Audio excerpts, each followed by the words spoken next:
the theme of the rising feminine is becoming more widely discernible around the world. And yet, many struggle to understand what this could mean, both for women, and the culture at large. Having dived deep over these last 5 years, I wish to share what I've learned from the perspective of a man. The Tantra traditions teach that both the masculine and feminine polarities exist in within all of us. We can consciously choose to explore, embody, and express the multitude of the spectrum, while also honoring the archetypal embodiment we have been granted. In the same way, cultures are expressions of this polarity, and we can use this language as a map to diagnose the current global crises. Modern Western culture has been operating through an unbalanced masculine polarity that has resulted in some astonishing feats of science and technology, while at the same time inflicting astonishing levels of destruction. The ballast of the feminine is desperately needed to correct the current regime. This journey into the feminine is not for the faint of heart.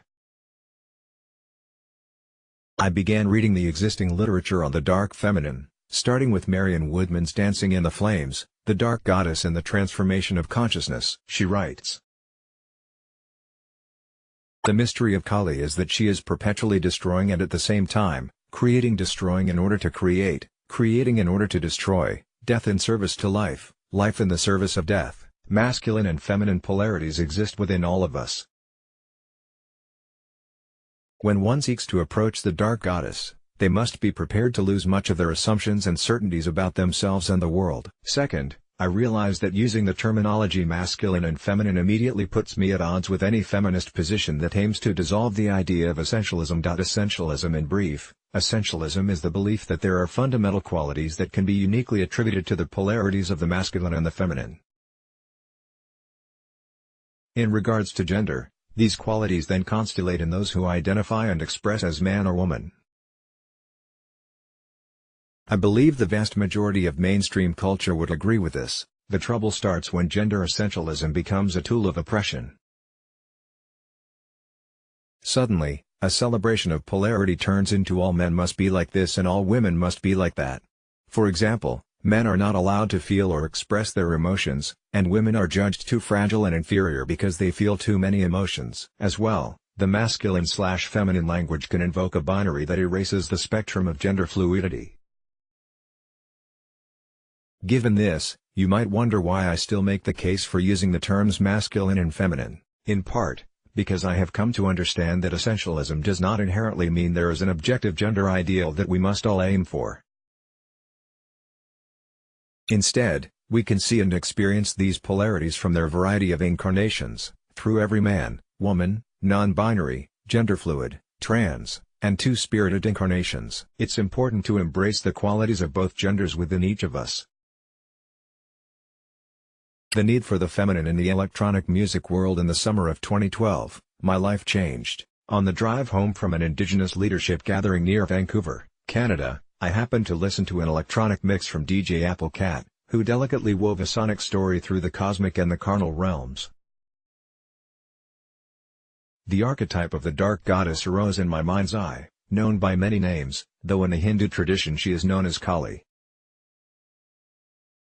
I recognized something different than what I've heard from many male DJs and producers, and I was intrigued by the mystery. Around that same time, I was in the completion stages of co-producing Occupy Love, directed by Velcro Ripper, which follows the first year of the Occupy movement. From its roots in the people's uprisings of Tunisia, Egypt, and Spain, to its eventual disbandment, the documentary included a variety of voices, from women elders to young people, indigenous activists, and beyond. In its wake, I became enamored with the idea of my next film featuring only the voices of women.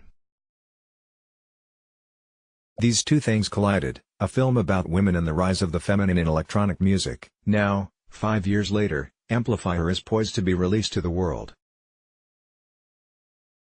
The project combines a featured documentary exploring the lives of female artists, along with a graphic novel, and motion comic series, written, illustrated, and animated by women. Women bring a different experience to music, in this male-dominated industry. To better understand this shift, here are the qualities I've gathered through my exploration while making the film Amplifier. Transcendent versus immanent. In one of my favorite Saturday Night Live skits, Andy Samberg plays DJ Dave Insai, teasing a dance floor with an epic build-up. When the bass finally drops, he levitates above the crowd like a god, where they succumb to his eyeball lasers while Lil Jon has the final word. The satire is overtly silly, yet hits the mark more accurately than the creators may have known. Transcendence is the masculine quality that longs for freedom. It's the impulse of up and out. Like the Buddha fasting under a tree, or the entrepreneur longing for Mars, or the Christian condemnation of the flesh in favor of spirit, all are examples of disassociation from matter and the body, all that which will eventually die. Within the music scene, the masculine DJ dominates the crowd with his bass, not dissimilar to the dominance that can permeate much of male-uality. Or is ill. Gates, a prominent male producer, remarked in our interview, "Performing live, especially performing electronic music, is a lot like with an audience. Whether it is making love or using other bodies to masturbate is up to the performer. Immanence, on the other hand, is the domain of the feminine. It is the orientation of down and in. Immanence for a feminine DJ is the willingness to be in relation with the crowd, sensing into the myriad of energies on the dance floor and responding with care and attentiveness that contains the whole field. Immanence for a feminine DJ is about responding and adapting to the crowd. As ill. Gates continued. I think male producers tend to get carried away with the engineering, sound design and mixing side of things, whereas I find music that is made by skilled female artists tends to be how elegantly can you make the listener feel things. Competitive versus cooperative. During the 5-year shooting Amplifier, we interviewed numerous women. Many of them had been encouraged by promoters to put themselves out there more. To be bigger. Bolder. To claim their brand and tout their sound. And yet, many felt uncomfortable with these demands. In many cultures, there is little doubt women are taught to be small. Not to overshadow their male co-workers or their partners. If they're direct in their communication, they're called a bitch. But a man is seen as assertive. This conditioning ensures many women diminish their power, for fear of judgment and retaliation, especially when it comes to embodying and expressing their duality. After all, the witch burnings were not that long ago, and the trauma for women is still within their cellular memory. The other reason many women are less inclined to dominate the spotlight is because they seem to intuitively understand that no artist can succeed without the support of many others. There's no such thing as being self-made. Wala, a talented and outspoken female producer, explains in our interview at Burning Man the journey it took for her to recognize and appreciate her own artistry. Let's say you have 2 amethysts that are uncut.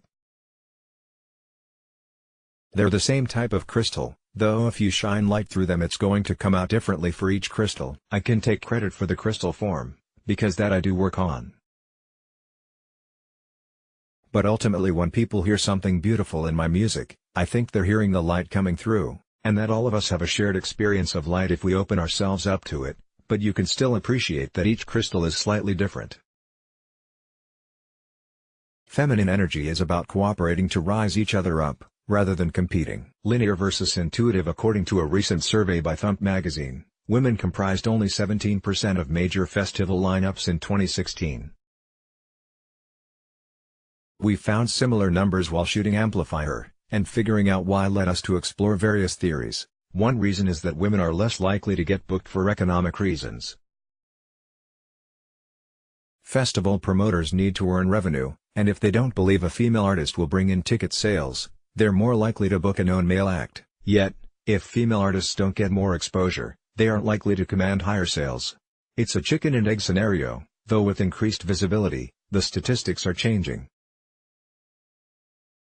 Another reason is the lack of women in technological fields. Girls are less likely to be encouraged to follow their interest with technology and are often shuffled toward more suitable endeavors. I believe this may account for some of the scarcity, though perhaps it goes even deeper. The masculine excels at linear thinking. Perhaps honed by evolution for tracking an animal over hundreds of miles, the ability to focus on a single task was necessary for survival. This is remarkably similar to the focus needed to sit at a computer screen for endless hours crafting the complex sequences necessary for composing a music track. The tools are suited for a linear way of thinking and creating. The feminine, on the other hand, excels at non-linear ways of perceiving and thinking. In tribal villages, the women would handle the food gathering while also keeping watch over the multitudes of children and elderly that would be left out of the hunting parties. In creativity, this means relying more upon intuition and feeling capacities that are often frustrated by the existing tools that enforce linearity. Amplifier is due to be released soon. Thank you. This is changing with the advent of new tools like Imogen Heap's music gloves that translate movement into sound, as well as Bjork's Biophilia app that encourages kids to create through intuition and play. As the ability to create electronic music becomes more accessible to other modes of thinking and being, so will we begin to hear entirely new forms and compositions of music. Dancing into the future, whether in corporate boardrooms, global flash mobs, or packed dance floors, the feminine is rising everywhere. And the next wave is about far more than equality. After all, if equality is simply the ability for women to steer the levers of power that is ultimately careening our culture headlong toward eco-catastrophe, then this is no true revolution. Instead, like Kali dancing upon the skulls of the old systems that need to die, the feminine is about rearranging the rules of the game entirely. This also does not mean subjugation of the masculine, but instead, to bring balance back to the cultural and personal polarities. As Marianne Woodman writes in Dancing in the Flames, the goddess is the life force within matter. She has laws that have now to be learned and obeyed. Her indwelling presence is the sacred energy, energy on which our egos have no legitimate claim. Confronted with this reality, a reality that is a confrontation with our own threatened survival, we realize that like Earth, nature, our bodies, we too are the vessels of an energy far greater than anything that tries to contain it. We realize that we, like the rest of nature, are participating members in the vast community of life, whose sacredness we must embrace if we are to survive. May the rise of the feminine uplift us all. Amplify Her is directed by Ian McKenzie and Nicole Sorokin. You can find more information here. Let's block ads. Why?